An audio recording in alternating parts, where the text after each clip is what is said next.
Hola chicos, buenas tardes, ¿cómo les va?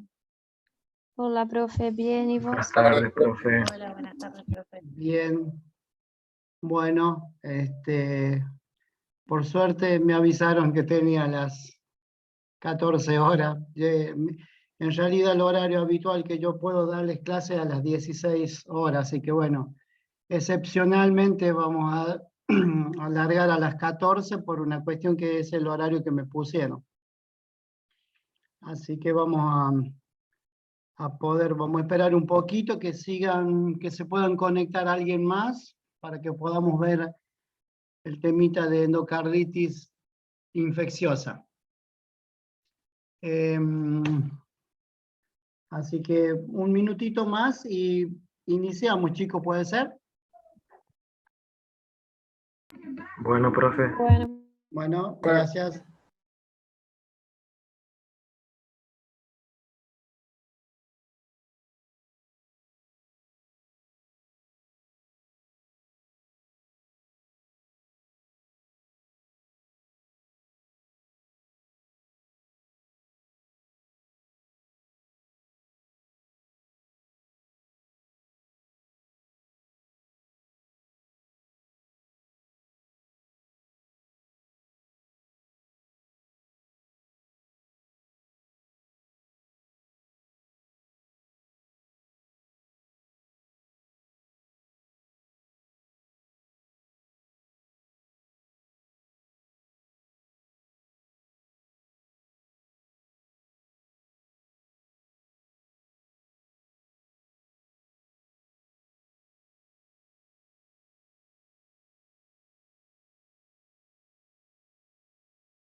Bueno, para que no les agarre tanta fiaca después de haber comido y no se me duerman la siesta, vamos a tratar de hacer esta clase lo más entendible posible. Entendible.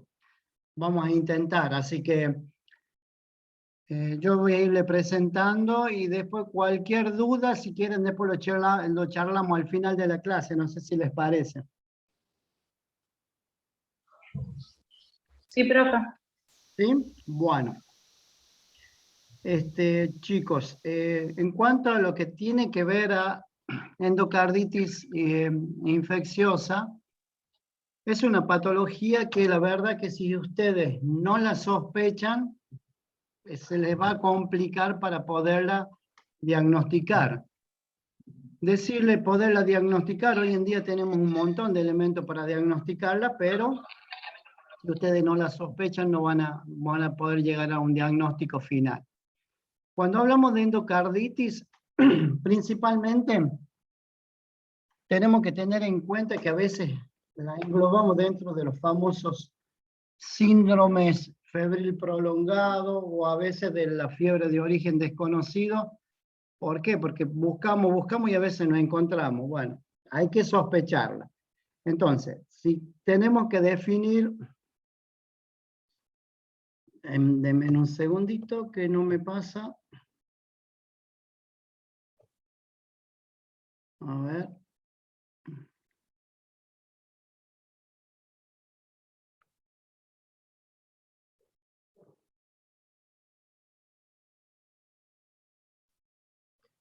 A ver. Ya seguimos, chicos, no me pasa la diapo y denme un segundito entonces.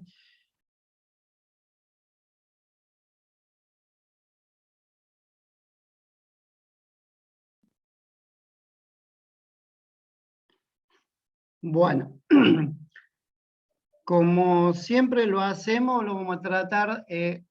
¿Pueden ver la diapositiva en la pantalla, chicos? sí, profe. ¿Sí? Bueno, como siempre lo hacemos, vamos a tratar de iniciar con un caso clínico para que veamos la posibilidad si después podemos resolverlo o interpretarlo más que todo. Esto es un hombre de 74 años que tiene antecedentes de insuficiencia renal crónica, que está en plan de hemodiálisis. Hace 4 años tiene como antecedente Parkinson y además tiene un antecedente quirúrgico de haber sido sometido a la colocación de una válvula protésica biológica, porque ahí tienen que tener en cuenta que existen las mecánicas de la válvula mitral, que fue en el 2013. Bueno, en enero del 2018, le hacen un diagnóstico de una osteomielitis vertebral, o sea, una afección ósea del cuerpo vertebral, y en esa oportunidad nunca desarrollaron nada en los cultivos, pero se le hizo un tratamiento con minociclina y con ciprofloxacina, ¿sí? Entonces, válvula protésica, biológica de la mitral, con un tratamiento con minociclina por una osteomielitis. El paciente estos últimos tiempos vuelve a consultar nuevamente por una fiebre intermitente, lo ven en su lugar de origen, lo deciden derivarlo para hacerle el diagnóstico, pero viene con una derivación con un diagnóstico presuntivo de neumonía. Recuerden el caso clínico y después lo charlamos para poder ver qué vamos a hacer con esto.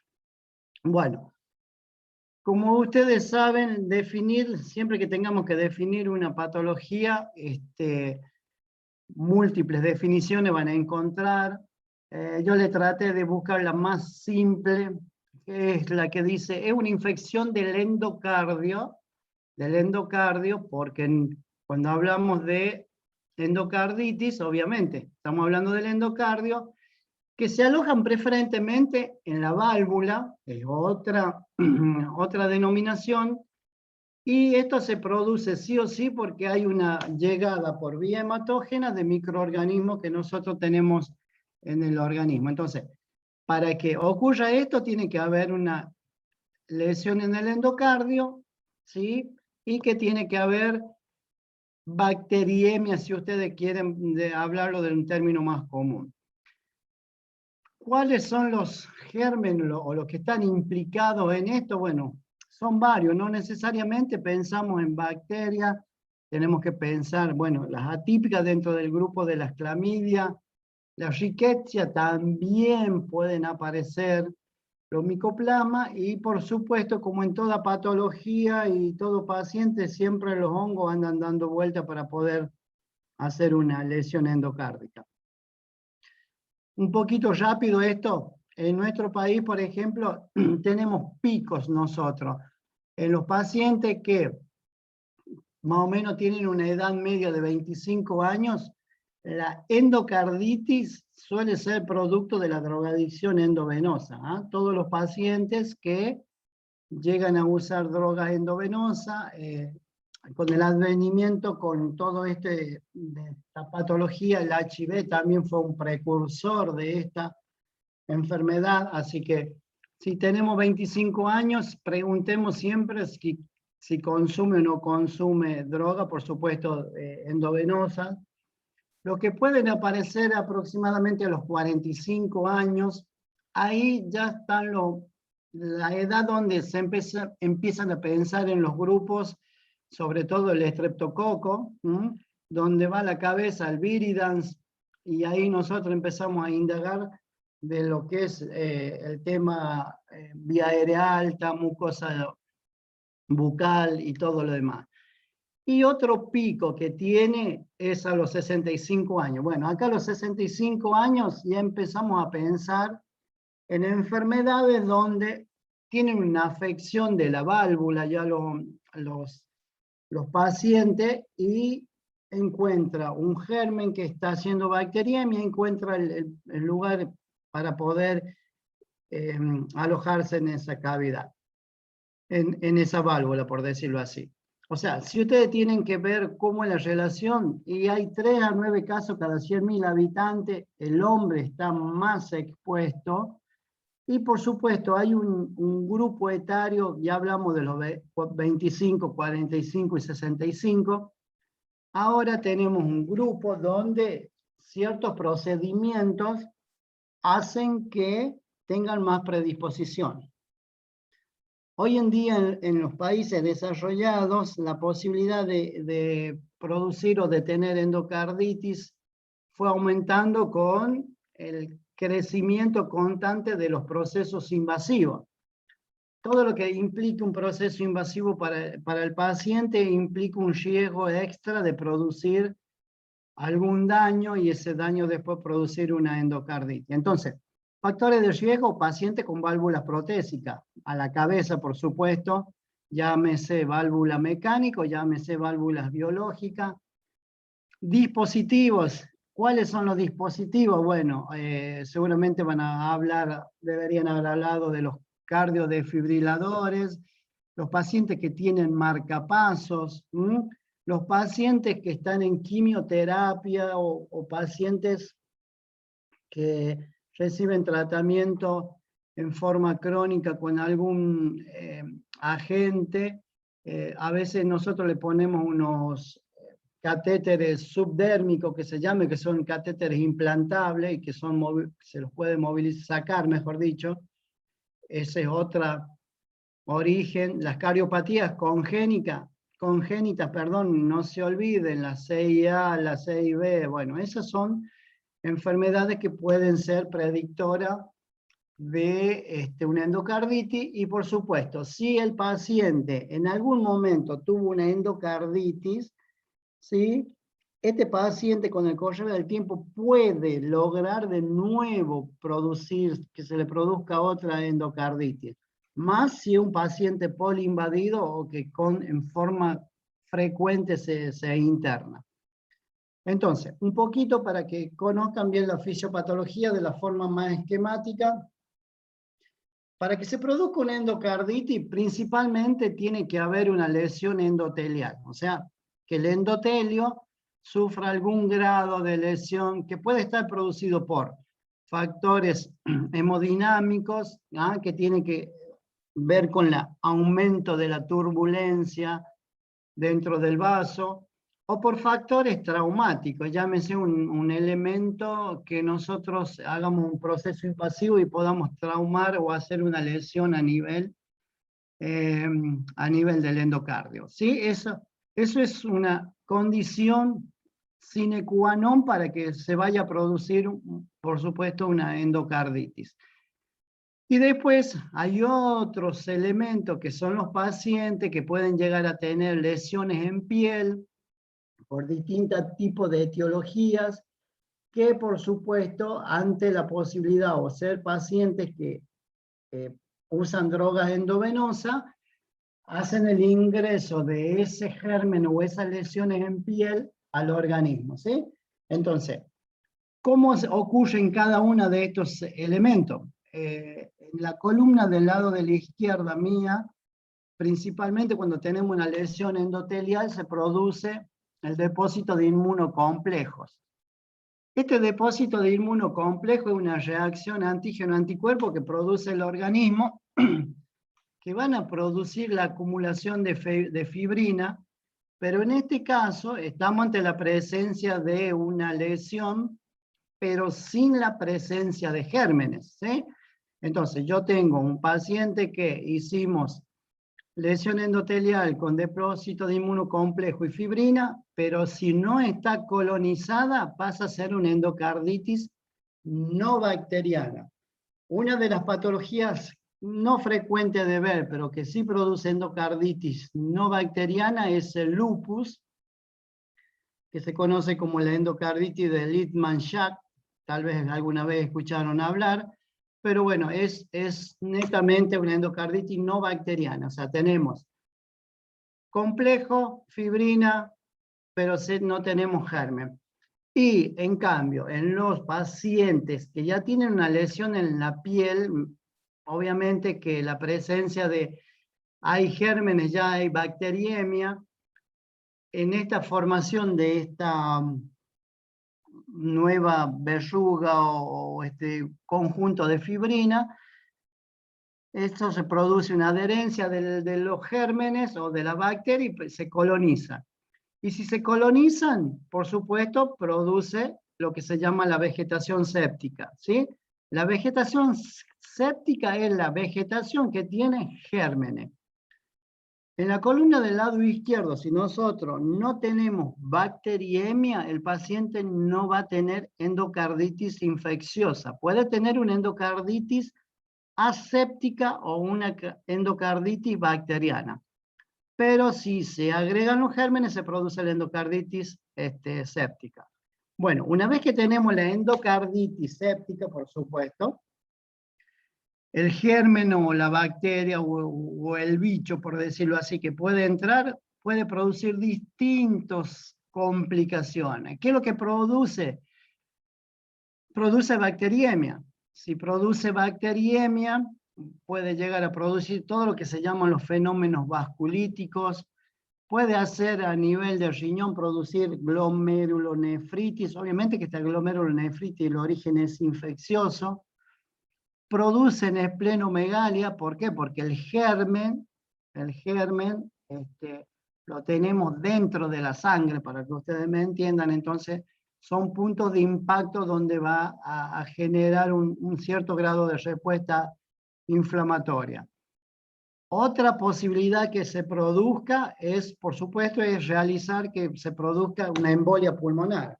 ¿Qué es lo que es eso? El impacto de restos de la verruga o de esta endocarditis o de esta vegetación a nivel pulmonar. Estos metástasis, una forma de llamarlo así, séptica, puede ir a parar a pulmón, puede ir a parar a cerebro, a riñón, pero bueno, después ya vamos a ver las que son derecha y las que son izquierda para que ustedes lo interpreten.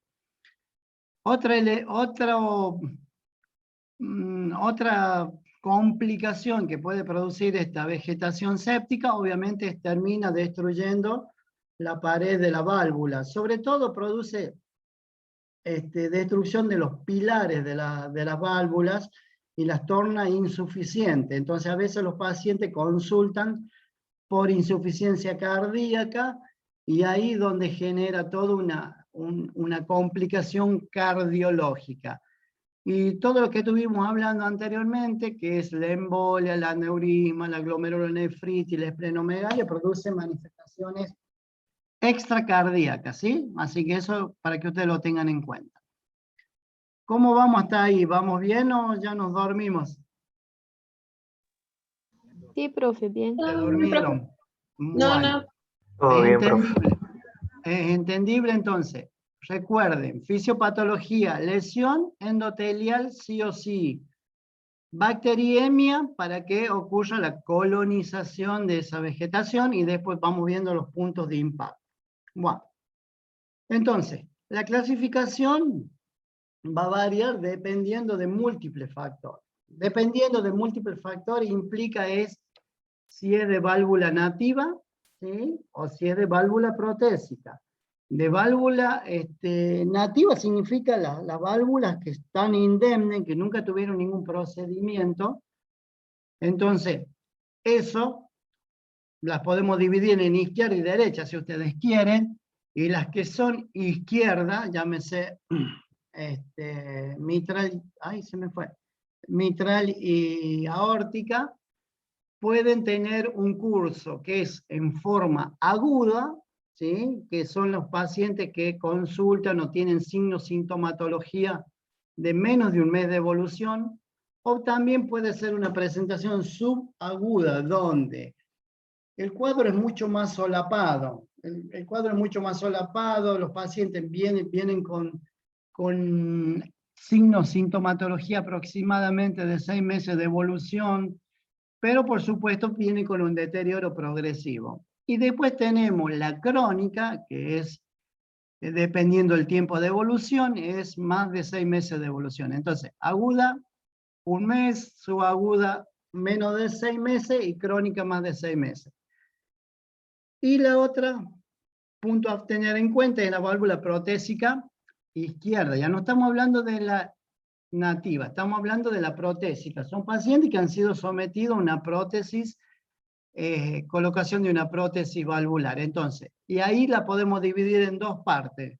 En temprana son los que tienen signos, sintomatología al menos de un año de la cirugía, y la tardía, que es donde dice que la sintomatología aparece tras un año posterior a la cirugía. ¿Sí? Esto estamos hablando de válvulas izquierdas, estamos hablando de corazón izquierdo, para que ustedes lo entiendan.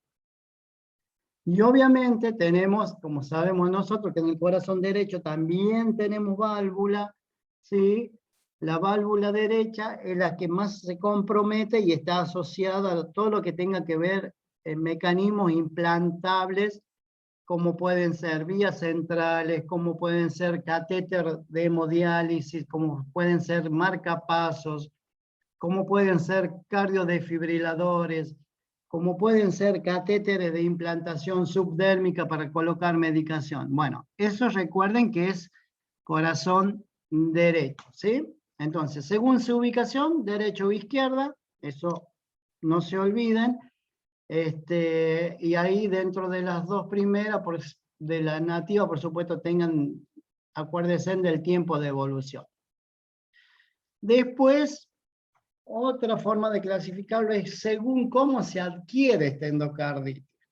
Las que se adquieren, están las que se adquieren en el ámbito hospitalario, ¿sí? Por supuesto, como todo procedimiento invasivo, es lo que se asocian a los pacientes que consultan o que permanecen internados. Son los pacientes, lo podemos dividir en nosocomial, o sea, en hospitalario, en los pacientes que permanecen internados por más de 48 horas. ¿Por qué se dice que por más de 48 horas? Porque se cree que a partir de las 48 horas que un paciente está internado, se puede colonizar con los gérmenes de cada institución en particular. Entonces, el hecho de hacer una vía central, de colocar un catéter y todo lo demás, a las 48 horas tenemos la posibilidad o la mala suerte de que algún paciente desarrolle una endocarditis. Y después están los que los consideramos no nosocomial, o sea, los que están por afuera del hospital, pero los síntomas aparecen, ya vienen con los síntomas de la casa. O sea, son pacientes que dicen, yo ya vengo, me siento mal hace un tiempito, ¿sí? Y son los pacientes que pueden estar en su casa con internación domiciliaria, con las quimioterapias, o los pacientes que están en geriátricos, chicos, que a veces uno les pone, los hidrata a través de una vía, entonces podemos hacer la endocarditis desde el punto de vista no nosocomial. Entonces, según la forma de adquirirse, en el ámbito hospitalario, no hospitalario, y después está la famosa endocarditis de la comunidad, que eso sí está mucho asociado al uso de drogas endovenosas, ¿sí? El paciente, obviamente, que hace uso de drogas endovenosas. Y última clasificación, para que no se me olviden, son los que están según los gérmenes que nosotros encontremos, o sea, según el que nos informa la microbiología. Cuando hablamos de microbiología, para que nosotros tengamos rendimiento o tengamos diagnóstico de una endocarditis, obviamente que hacer hemocultivo es el elemento fundamental. El elemento fundamental, como es la toma de hemocultivos, los hemocultivos, chicos, es solicitar o extraer sangre del paciente, unos 10 centímetros cúbicos, y por supuesto instilarlo en un medio de caldo de cultivo para después ver si desarrolla o no desarrolla. Entonces, cuando hablamos de, según el resultado de la microbiología o de la bacteriología, si ustedes lo quieren decir así, tenemos los hemocultivos positivos. En este caso, cuando tenemos positivos, lo que pensamos en los gérmenes son estreptococo, enterococo, estalfilococo, nunca se olviden, estos pacientes son de la piel también, ¿no?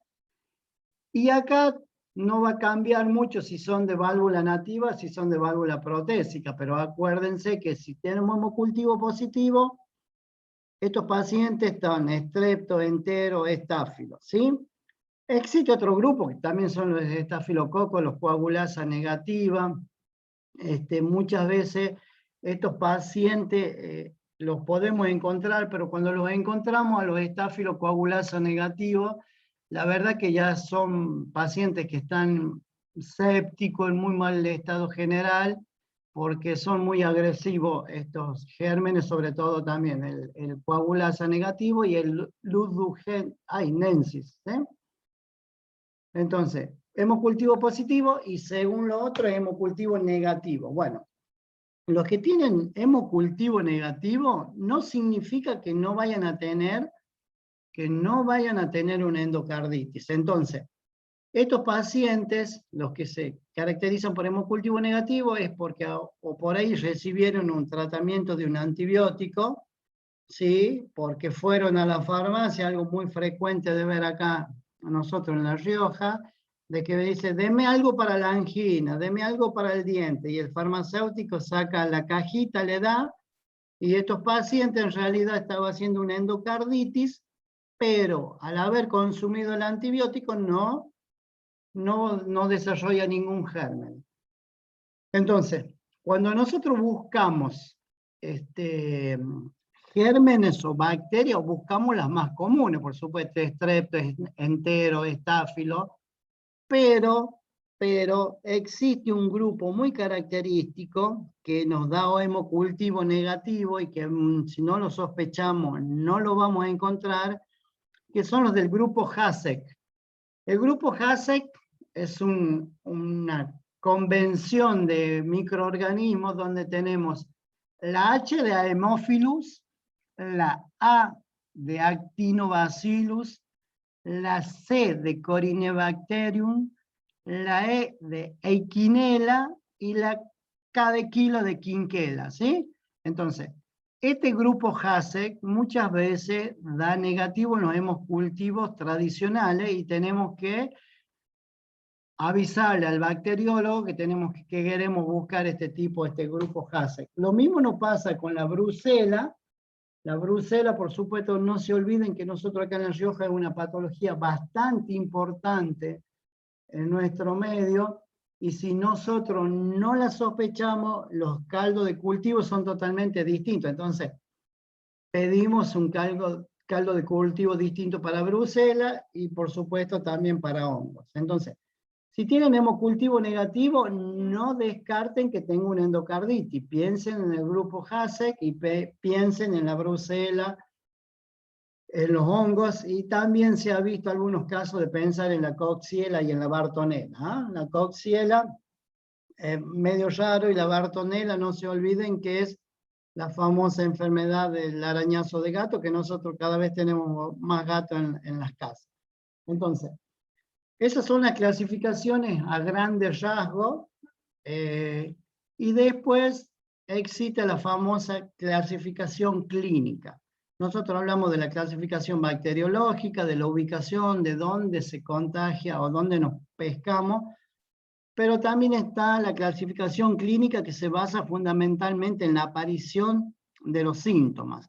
Y acá hay dos grandes grupos: la clasificación aguda, que esta es rápidamente progresiva y altamente virulenta, y la otra forma es la subaguda, donde los síntomas, puede haber febrícula, pero no tienen síntomas muy característicos. No son pacientes que vienen con fiebre, deterioro del estado general, es muy solapada la clínica. Entonces, si nosotros conocemos los dos grandes grupos, que es la aguda y la subaguda, obviamente que vamos a poder hacer un hincapié en el tema de los elementos que a nosotros nos puede presentar un paciente con endocarditis o sospecha de endocarditis. Entonces, tenemos fiebre en el 90% de los casos, chicos. Paciente con fiebre, vuelvo a lo que les dije al inicio, fiebre de origen desconocido o un síndrome febril prolongado, piensen en una endocarditis, sí, y después van a ir viendo si estuvo invadido, si no estuvo invadido. Como todo paciente febril, los escalofríos van también a la cabeza como ayudantes de la fiebre. Hay pérdida de peso, hay pérdida de apetito.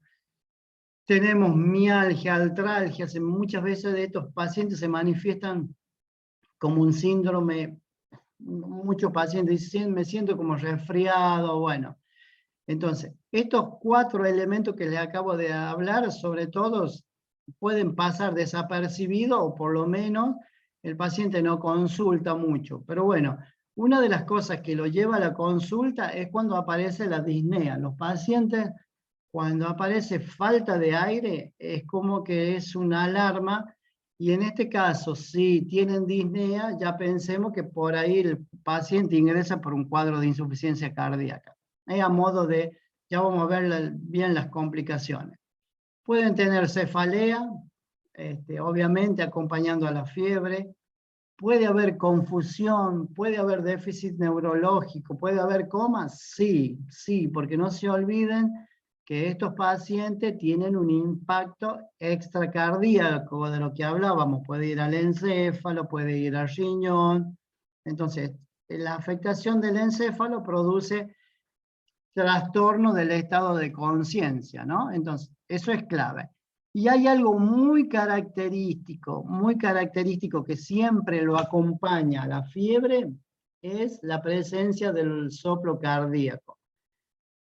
Soplo cardíaco, cuando ustedes se inician como médicos, a veces es muy difícil poder diagnosticar un soplo cardíaco porque nuestro oído no está muy avesado para eso. Pero traten siempre de auscultarlo, de algo que les llama la atención, o si son pacientes que tuvieron, que ya sabían que tenían un soplo, por decirlo así, y de pronto este soplo se puso más rudo, más audible, podemos pensar en una endocarditis. ¿Vamos? ¿Vamos bien o ya los cansé? No, está No. bien, profe. Sí, profe, Sí, está bien. Bueno, sí, sí. seguimos. Entonces, sigamos con todas las manifestaciones que puede tener una endocarditis. La pericarditis también es una afectación, que, acuérdense que se hizo hacia bacteriemia. Esplenomegalia. La esplenomegalia en una endocarditis es casi un signo guión para nosotros pensarla. Si nosotros sospechamos una endocarditis, pidan una ecografía de abdomen con medición del vaso. No se olviden que ahí tenemos el sistema retículo endotelial y puede haber ahí compromiso del vaso. Si tenemos esplenomegalia, los pacientes hay que pensar o sospechar una endocarditis. Sin pensarlo cuando tengamos las famosas embolias periféricas, que después cuando veamos un poquito los criterios de diagnóstico lo vamos a nombrar, que son las petequias, las hemorragias subconjuntivales, que las observamos en la conjuntiva, las famosas hemorragias en astilla, que se las busca a nivel unguial, a nivel de las uñas, las manchas de Hanaway, las manchas de Roth, que también son, pero esas obviamente que las encuentran los oftalmólogos, y los famosos nódulos de Osler, que también nosotros los podemos ver u objetivar a través de la palpación. Sobre todo lo encontramos en las extremidades de los nódulos de Osler. Entonces, a grosso modo, esplenomegalia, petequias o hemorragias, que la pueden ver, las hemorragias subunguiales o los nódulos de Osler, también son elementos diagnósticos para hacer el diagnóstico de una endocarditis. Bueno, vamos ahora, Profe, ya hablamos de... Sí, profe, perdón. Las manchas de Roth o los nódulos de Osler, ¿esos son signos patognomónicos de la enfermedad o pueden aparecer en otras enfermedades? no, son casi patognomónicos. Lo que pasa es que es muy difícil encontrarlos muchas veces. Ah, ¿Sí? bien. No Bien. va a aparecer en otra enfermedad. Lo difícil es encontrarlo.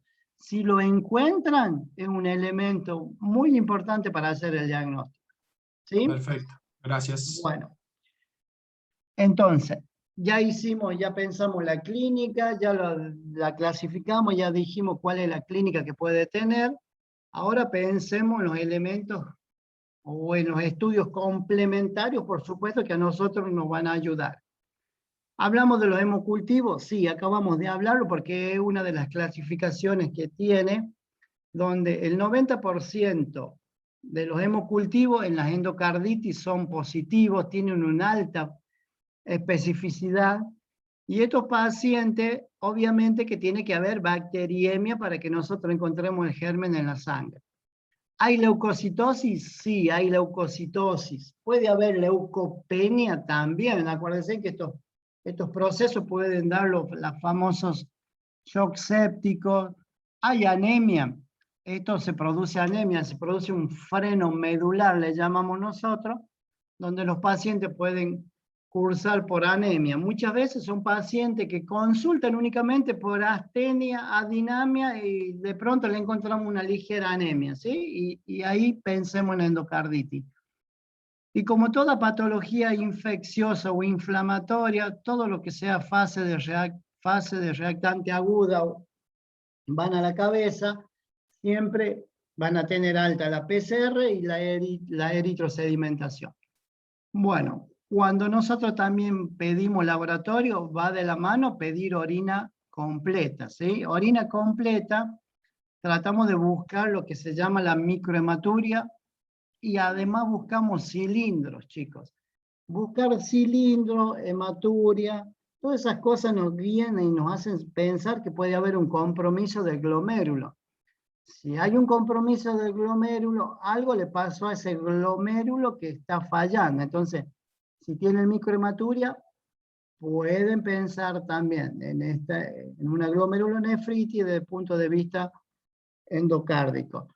Y el factor reumatoideo, que es medio inespecífico, porque se comporta como un depósito de inmunocomplejo, pero también nos puede guiar. Al ser una patología casi cardiológica, la endocarditis o cardiológica, obviamente que el electrocardiograma es una condición clave. El electrocardiograma, ¿qué buscamos nosotros? Que puedan aparecer algunos trastornos de la conducción. ¿Qué significa trastorno de la conducción? Que vaya a haber un bloqueo, que hay un bloqueo AB, que bloqueo completo de alguna de las ramas del haz de His. Eso ustedes preguntan, siempre al paciente le preguntan, y usted le hacen un electro, usted y de pronto le encuentran un bloqueo AB de tercer grado, por decirlo así, un bloqueo auriculoventricular, perdón por simplificarlo. Y de pronto eso le encuentran ustedes a este paciente y le preguntan a ustedes, ¿no tiene un electro más viejo? Entonces, esos pacientes le piden un electro viejo y de pronto en un electro de hace el año pasado no tenía ese bloqueo y ustedes ahora lo encuentran, piensen que hay una patología endocárdica, ¿sí? Y otra cosa que obviamente que si hay signos de pericarditis también lo van a ver, lo mismo que los trastornos del ST cuando sospechen una patología isquémica. ¿Por qué? Porque la endocarditis también puede manifestarse o puede ser o comportarse como un infarto agudo de miocardio, ¿sí? Entonces, pericarditis, bloqueo, cambios pensando en un infarto agudo de miocardio, piensen en endocarditis, y acá la radiografía de tórax, que más que todo nos permite ver solamente estos pacientes que puedan tener cardiomegalia. ¿Por qué? Porque como dijimos, estos pacientes pueden consultar por disnea y pueden consultar por una, obviamente, congestión pulmonar y por una insuficiencia valvular. Bueno, esta insuficiencia valvular los hace pensar de que es una insuficiencia cardíaca. Y otra cosa que pueden llegar a ver, que es medio difícil por ahí si no tienen el ojo un poco avesado, es la embolia pulmonar, ¿sí? La embolia pulmonar, pero de origen séptico, ¿sí? Son lesiones bien nodulares, redondeadas. Piensen en esto, por eso le pedimos la radiografía. Entonces, hemocultivo, electro, radiografía, que son los pilares de una historia clínica. Ahí ya pueden llegar a pensar en una endocarditis, ¿sí? Y si pensamos en una endocarditis, existen todo lo que es imágenes. Hoy en día lo que es el diagnóstico por imágenes de distintas patologías nos ayudan muchísimo, dependiendo en qué medio vayamos a mover, dependiendo el grado de complejidad donde trabajamos. Pero por supuesto el ecocardiograma transtorácico, no es el mejor método ni la elección para hacer el diagnóstico de una endocarditis. Por supuesto que por ahí, si es el único elemento que tenemos, nos puede servir, pero a la cabeza y el caballito de batalla, en este caso, de una endocarditis para diagnosticarlo es el ecocardiograma transesofágico, ¿sí? El ecocardiograma transesofágico va a la cabeza como el diagnóstico para endocarditis, y hoy en día con el advenimiento de las imágenes 3D, hay unos también que son 3D, que se puede llegar a ver la estructura bien de la válvula o buscar algunas otras complicaciones. Pero si tienen un transesofágico para hacer un diagnóstico, son Gardel. Después, la tomografía, la multi-slice, también es de utilidad, pero no es casi diagnóstico. Nos sirve para guiarnos, porque podemos encontrar algún tipo de lesión y todo lo demás, pero no es que nos va a dar el diagnóstico definitivo de una endocarditis. Y hoy en día, algo muy usado, dependiendo de dónde ustedes también se muevan, no hay muchos PET, así que creo que hay Mendoza, Córdoba y Buenos Aires, son los únicos lugares que hay PET, que como ustedes ya saben por diagnóstico de imágenes, se basa fundamentalmente en la emisión de positrones. ¿Por qué? Porque busca la actividad metabólica de cada órgano, y a donde hay una zona de hipercaptación o de hipermetabolismo, se marca, y al marcarse, ahí a nosotros nos hace pensar o nos hace guiar de que puede haber. Obviamente, si yo le hago un PET a un paciente con una válvula protésica y que no le veo la verruga o no le veo la lesión, muchas veces, acá en este caso, el PET no nos sirve, es de gran utilidad. Nos sirve muchísimo porque marca la zona de actividad metabólica. Entonces, eso nos hace pensar en esto. Pero, ¿cuál es la dificultad del PET? Que puede también haber un tumor, que puede haber una metástasis, entonces nos tenemos que guiar mucho por la clínica, porque nos puede dar algunas otras patologías. Entonces, cuando ustedes tengan y sospechen un endocarditis infecciosa, de que el ecocardiograma transesofágico sea negativo, no significa que no tenga una endocarditis. No te descartan. Si es positivo, bien, cabeza de león, cola de león, es un león. Pero si el transesofágico es negativo, no te la descarta. ¿Por qué? Porque pasa lo que yo les decía a ustedes, que hay pacientes que ya vienen tomando antibióticos, y algo muy frecuente en nuestro medio. Entonces, esto le estoy tirando estos datos como para que ustedes tengan una idea que hay que prestarle mucha atención a lo que son los métodos de diagnóstico. Bueno, tomo una agüita y ahora seguimos.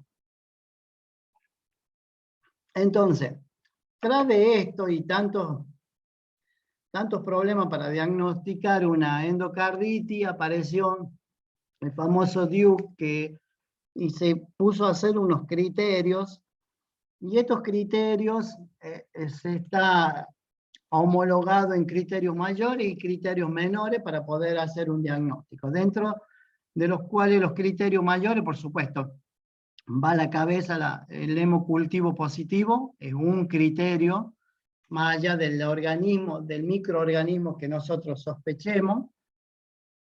El otro criterio mayor es el compromiso endocárdico. ¿Qué es esto? Es que nosotros con el ecocardiograma veamos la vegetación. Entonces, hemocultivo positivo, presencia de vegetación, son dos elementos para hacer un diagnóstico de endocarditis, ¿sí?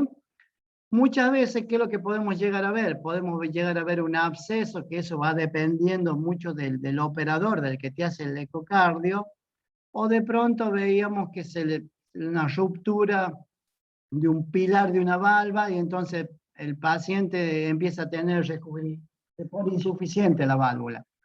Entonces ahí nos podemos guiar, pero va a depender mucho de estos dos elementos, de estos dos criterios, que es el hemocultivo positivo y el compromiso endocárdico, que tiene que ver con la visualización de la vegetación por ecocardiograma transesofágico. Si tienen la suerte y lo ven por transtorácico, mejor, pero es transesofágico. Entonces, esos serían los dos criterios mayores, y los criterios menores, acá sí aparecen un sinfín de criterios o de elementos que son la fiebre de 38, ¿sí? Fenómenos vasculares, los que habíamos hablado de vasculitis, de que puede haber embolias sépticas a nivel del pulmón, puede haber una hemorragia intracraneal que a veces nos hace sospechar y termina siendo una endocarditis. Aparecen las lesiones que yo les decía hace rato, la hemorragia conjuntival, las lesiones de Hanoway, y todo lo que tenga que ver con los fenómenos inmunológicos, que es un complejo antígeno-anticuerpo, que se da mucho en la glomerulonefritis.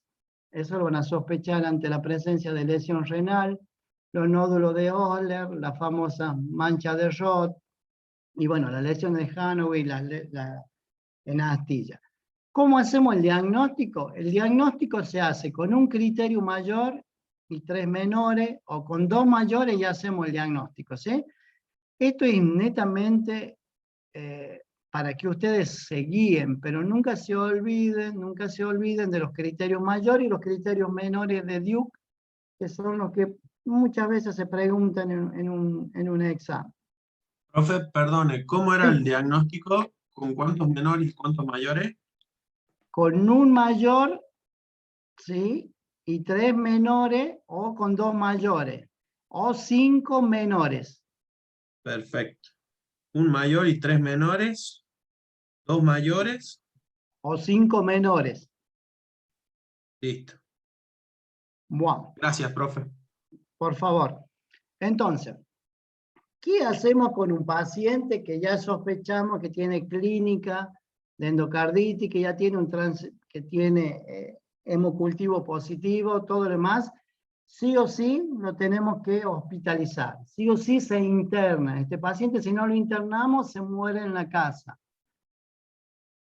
Como causa número 1. Lo otro es que debe tener una consulta con el cirujano cardiovascular. ¿Por qué? Porque nosotros no sabemos hasta qué momento esa válvula que está colonizada, que tiene una vegetación, puede ser suficiente, o hasta qué momento va a crecer para que tome conducta quirúrgica el cirujano cardiovascular.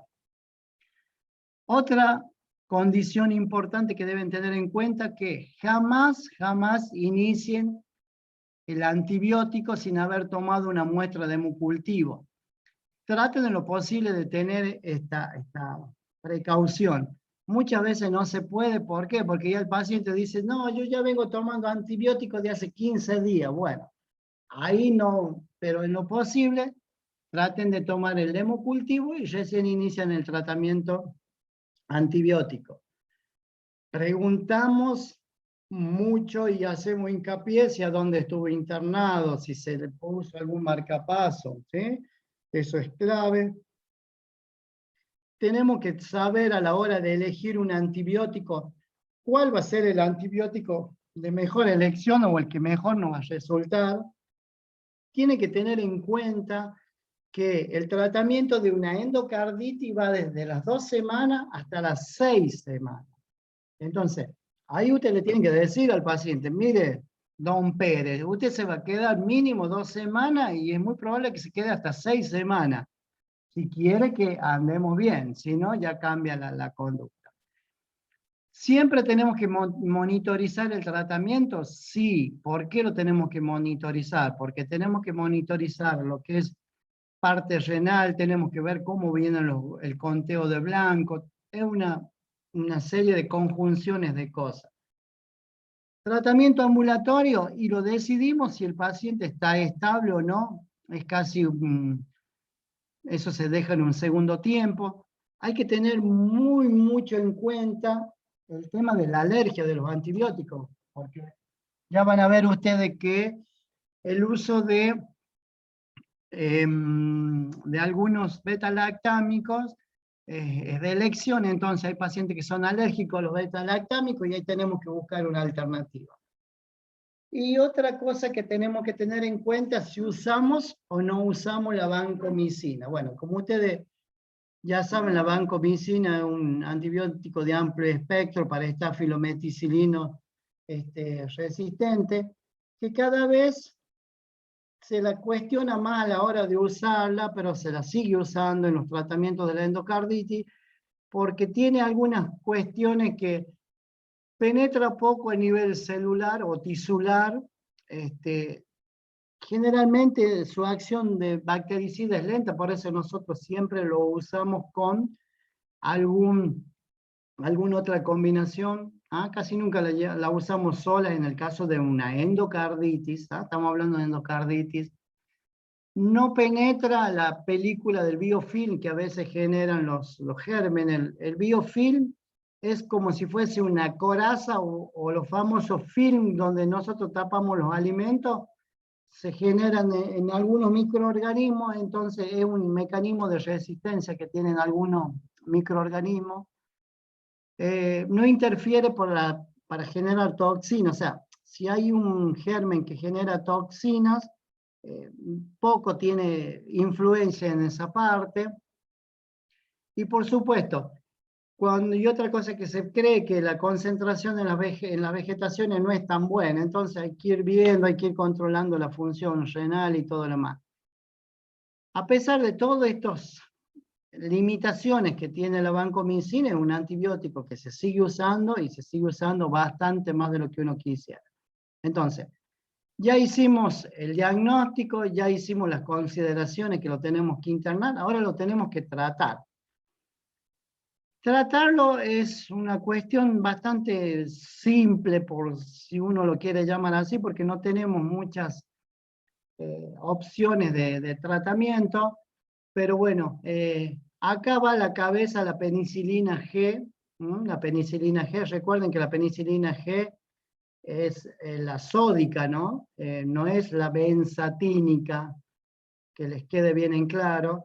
Entonces, la penicilina G, nosotros a esto lo calculamos por millones de unidades. Generalmente se usan de 12 a 18 millones de unidades por día, ¿sí? Entonces, a esas 12 o 18, recuerden que la vida media de la penicilina G no excede las 4 a las 6 horas. Entonces, lo tenemos que hacer cada 4 o cada 6 horas a la penicilina. Otro antibiótico que es ampliamente usable, por supuesto va a la cabeza también en la ampicilina, como ya saben que es de la aminopenicilina, y acá se calcula de 100 a 200 miligramos kilo día, ¿sí?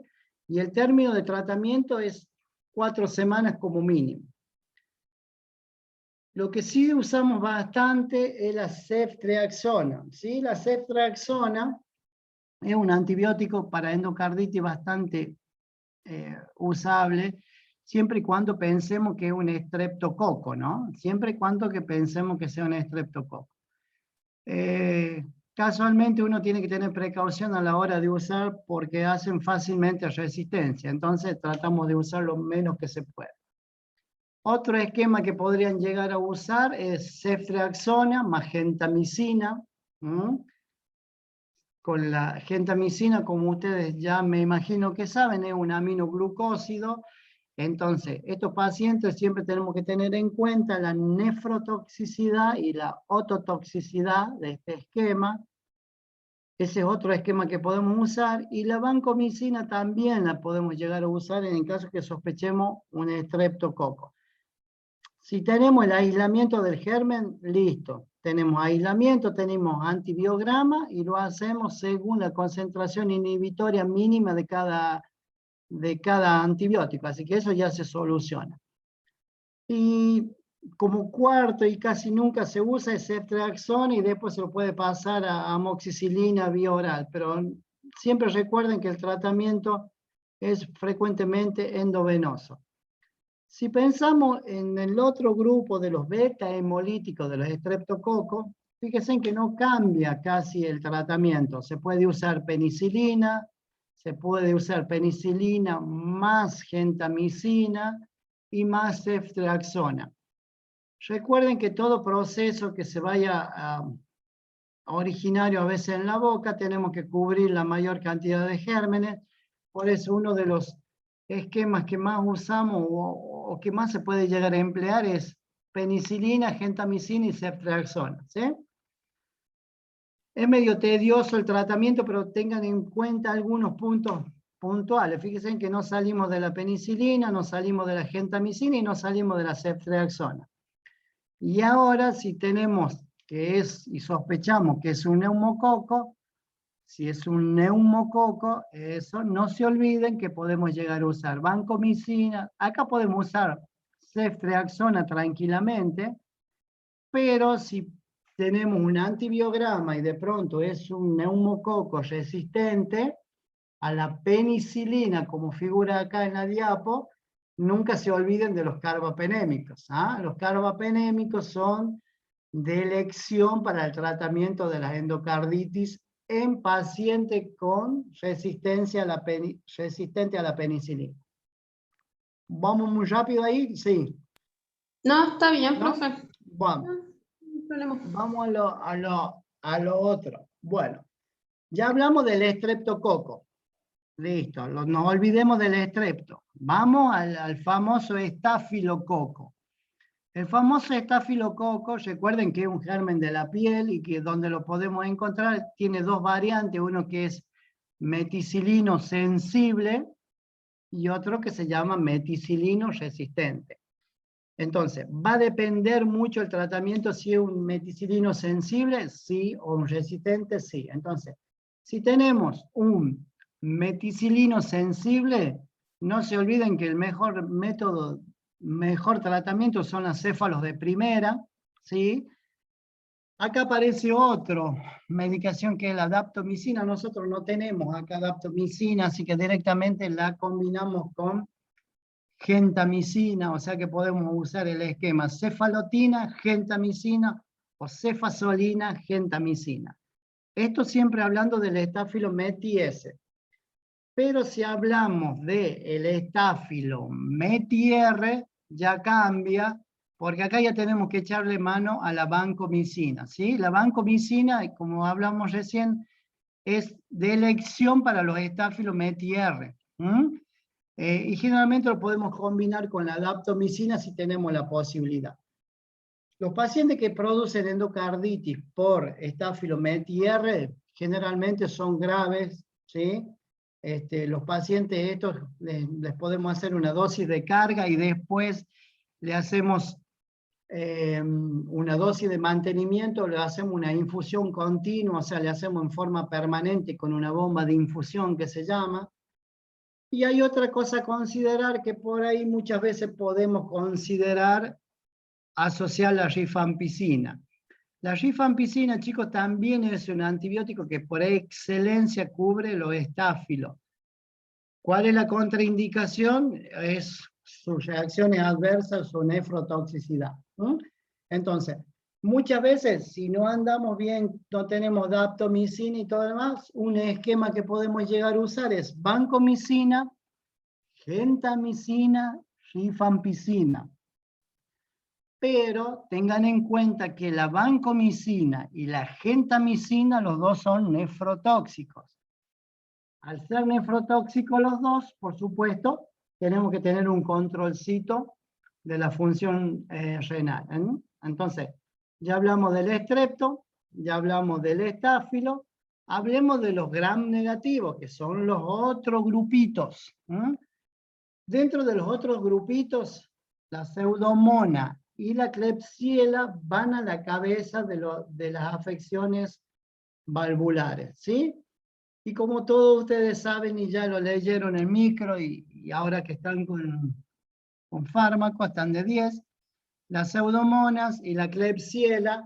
Generalmente lo que más usamos es piperatazo, ¿sí? Piperacilina, tazobactam, ceftazidima, que es una céfalo de tercera, o cefepime, que es una céfalo de cuarta, y también podemos llegar a usar los carbapenémicos, el imipenen, el meropenen, bueno, ahora existe el ertapenem. Entonces, estos pacientes, si tenemos una pseudomona, una Klebsiella, podemos usar. Y no nos olvidemos que usamos acá ceftriaxona, sí, usamos mucho ceftriaxona porque depende en qué lugar laboral tengamos la posibilidad de antibióticos.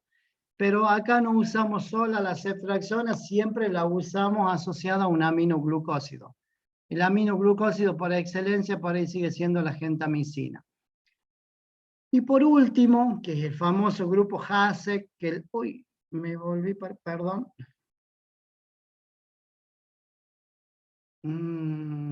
Ya terminamos, chicos. Bueno, el famoso grupo HASEC, podemos llegar a usar ampicilina, ¿sí? Y gentamicina, la ceftriaxona, podemos usar ampicilva, y acá aparece un nuevo conocido que es la ciprofloxacina, que también podemos usar en doble dosis cada 8 o 12 horas. Este grupo HASEC, para tratarlo, primero tenemos que saber cuál es el germen, si es del grupo, y el antibiograma nos sirve. Bueno, para que ya habíamos hablado algo del tratamiento quirúrgico, ¿por qué lo llamamos al cirujano cardiovascular?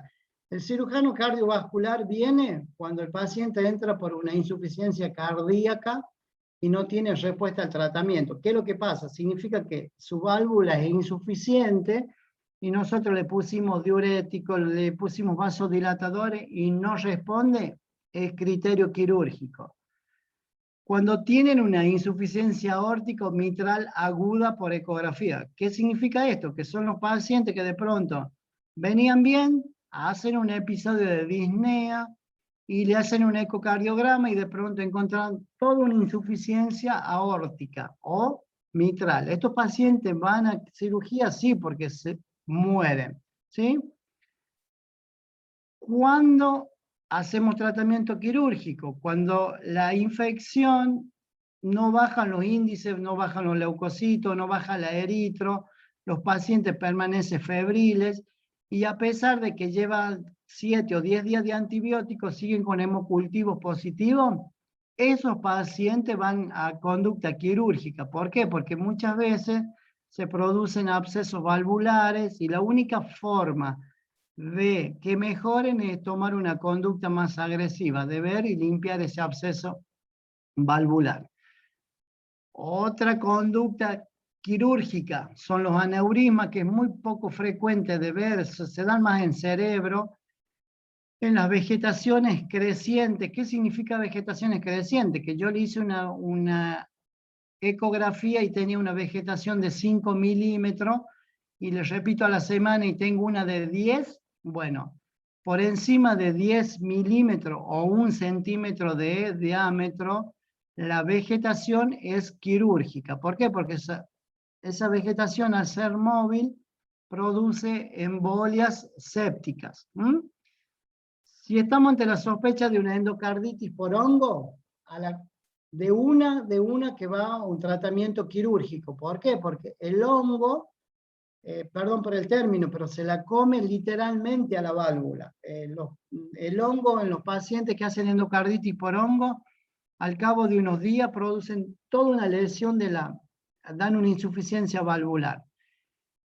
Y otra cosa que deben tener en cuenta para el tratamiento quirúrgico, lo que hablamos recién, de que tengan una embolia recurrente, o sea, que hagan embolia, que vaya a pulmón, si es derecho, o que vayan a cerebro, y a riñones si es izquierdo. Y por supuesto, si nosotros tenemos un paciente que tiene marcapaso, o un cardiodefibrilador, o un catéter, lo debemos remover sí o sí. ¿Por qué? Porque estos pacientes muchas veces, a pesar que uno les hace el tratamiento, siguen presentando fiebre o siguen con con hemocultivos positivos. Fíjense en que el seguimiento del tratamiento, además de la clínica, además de cumplir el antibiótico, la conducta es seguir haciendo hemocultivos, ¿sí? Si los hemocultivos no se negativizan, algo está pasando. Si los hemocultivos se negativizan, estamos por el buen camino. Algo rapidito para que lo conozcan nada más, como ya lo deben haber escuchado en otras palabras, en otras materias. Cuando hacemos profilaxis, en todos los pacientes que vamos a sacarle un diente, que vamos a sacar una muela, que vamos a tener algún tratamiento de conducto, en los niños, sobre todo en los pacientes que se le va una amigdalectomía, ¿sí? O la adenoidectomía, que tienen que ver, sacarle los adenoides. En esos pacientes, ¿qué hacemos? Damos amoxicilina o ampicilina, 2 gramos, ¿sí? Bioral de 30 a 60 minutos antes del procedimiento, ¿sí? Entonces yo me voy a ir a sacar un diente. ¿Qué hago? Me tomo 2 gramos de amoxicilina o ampicilina 1 hora antes de que vaya al dentista. Si soy alérgico a la penicilina, usamos clindamicina. La clindamicina es 600 miligramos, que en realidad bioral son 2 comprimidos también. ¿Cómo lo hacemos? Con una dosis doble, 30 minutos a 60 antes del procedimiento. Y un poco ahí se repitió la diapositiva. Entonces, ¿eso sí tenemos que hacer? Sí, lo debemos hacer. Y si además el paciente tiene una válvula protésica, si tiene una patología cardíaca congénita, como una CMV, todas esas cosas, ahí sí o sí lo tenemos que hacer profilaxis, ¿sí? O los pacientes que le cerraron el ductus, por ejemplo, hoy en día muy frecuente, también lo tenemos que proteger para que no vaya a ser un endocarditis, ¿sí? Bueno, ya estamos casi finalizando. Rapidito así, haciendo hincapié, porque yo vengo hablando de hemocultivo. Entonces, el hemocultivo, como dijimos, nos da el diagnóstico y nos sirve para ver si estamos con el tratamiento adecuado. Ya le dije que lo debemos tomar o realizar antes de que vamos a poner el antibiótico. La mayoría de las veces se toman 3 muestras, chicos. Generalmente se toman 3 muestras. No importa que sea de arteria o que sea de vena, el volumen o la cantidad de sangre que nosotros sacamos para instilar en el hemocultivo no debe ser menor de 10 mililitros, ¿sí? Eso es clave. El intervalo que ustedes vayan a hacer, o sea, cada cuánto hacen el hemocultivo, va a depender de la gravedad del paciente. Muchas veces no pueden esperar 20 minutos o 1 hora para decirle hago un hemocultivo ahora, 1 hora. No, pueden tomar las 3 muestras y recién iniciar el tratamiento. ¿Sí? Si son negativos a las 24 horas, pueden volver a repetir las muestras y ustedes siguen con la idea que es una endocarditis, vuelvan a repetirlo. Si tienen la posibilidad de trabajar en un lugar donde tengan los hemocultivos que son los automatizados, a los 5 días uno ya esperaría encontrar algo. Si no desarrolló nada, a los 5 días lo podemos desechar. Cambia un poquito en los que son, en los comunes le llamamos nosotros, en los que no tenemos automatizador, hay que esperar 7 días para desechar. ¿Sí?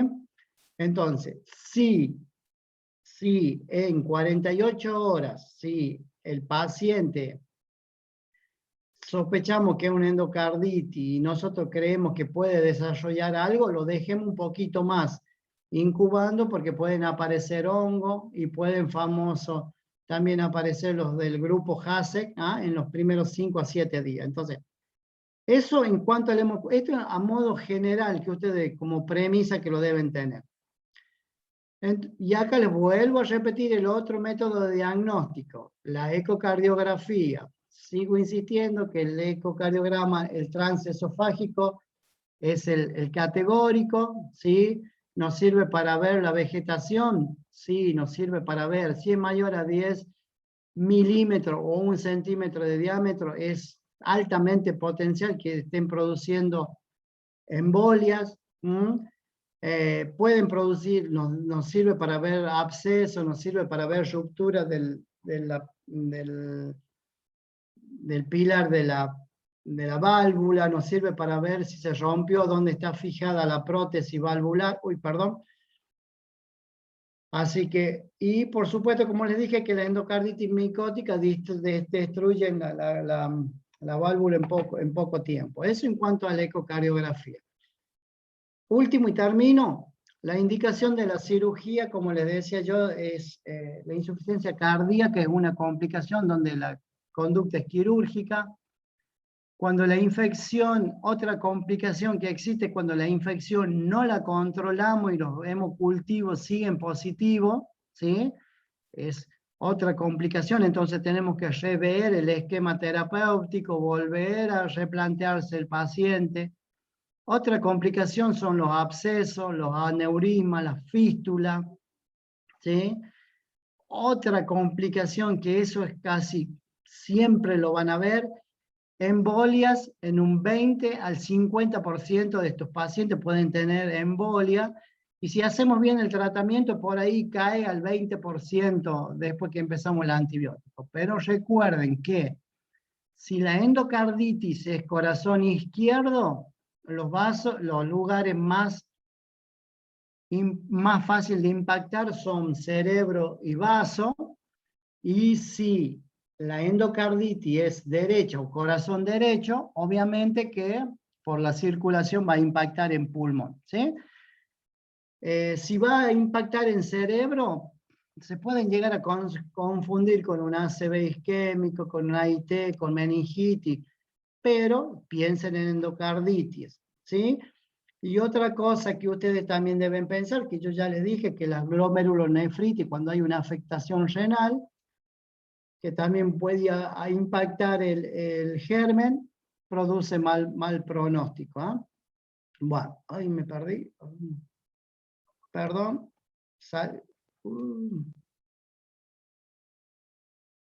Me fui. Denme un segundito y ya finalizamos, chicos. ¿Están cansados? Sí. Más o menos. ¿No? Uno se durmió Más o ahí. menos, profe. Bueno. Estamos despiertos desde temprano. Sí, me imagino, sé que están a full. Ya termino, es la última diapo. Entonces, para que tengan en cuenta, ¿es una enfermedad que sí cada vez vamos a ir viendo más? Sí, ¿por qué? Porque cada vez tenemos procedimientos más invasivos y los pacientes cada vez lo invadimos más para tratar de salvarle la vida. ¿Es difícil diagnosticarlo? Y depende, si ustedes tienen una sospecha y tienen los elementos necesarios, la verdad que no se hace tan difícil el diagnóstico.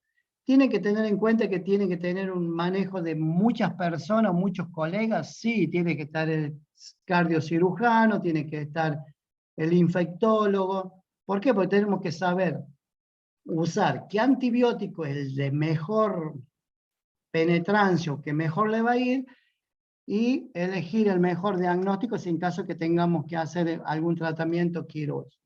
¿Sí? Bueno.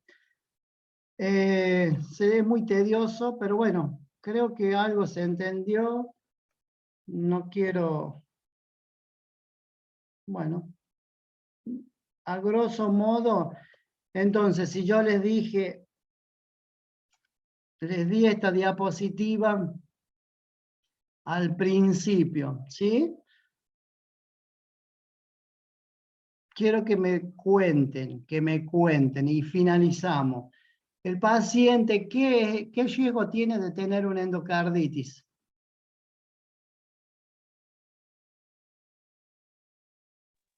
Por la Bueno. hemodiálisis, tiene catéteres y La prótesis edad, que se colocó La también. edad, ¿qué más? ¿Qué La otra válvula cosita tiene? protésica. Más que Válvula. nada, válvula. también por la osteomielitis que presenta el paciente. Bueno, entonces fíjense en que tenemos un paciente con osteomielitis que no sabemos bien si ese foco de osteomielitis se curó bien en el 2013, pero a la vez tiene una válvula protésica que es otro elemento que lo pone en riesgo a que tenga una endocarditis, ¿sí? Y si yo le tengo que hacer el diagnóstico, ¿cómo le hago el diagnóstico?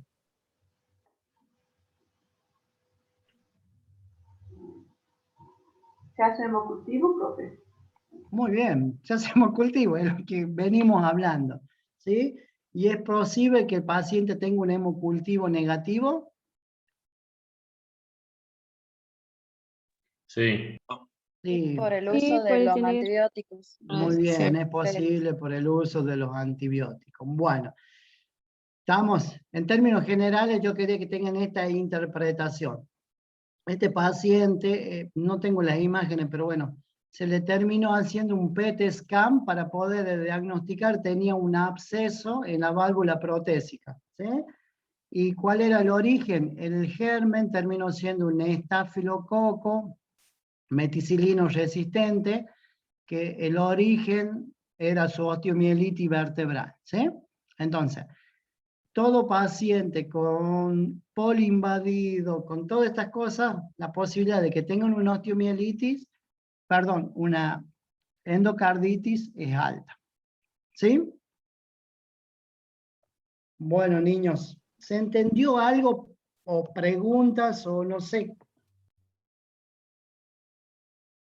Sí, profe, se entendió. ¿Se entendemos? Bueno, entonces los voy a dejar descansar, van a poder dormir la siesta porque lo hicimos más temprano de lo posible. La otra semana es a las 16 horas, chicos.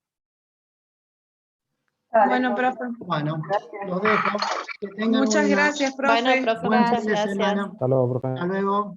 Chao, profe. Hasta luego. Gracias, Chao, profe, profe. gracias.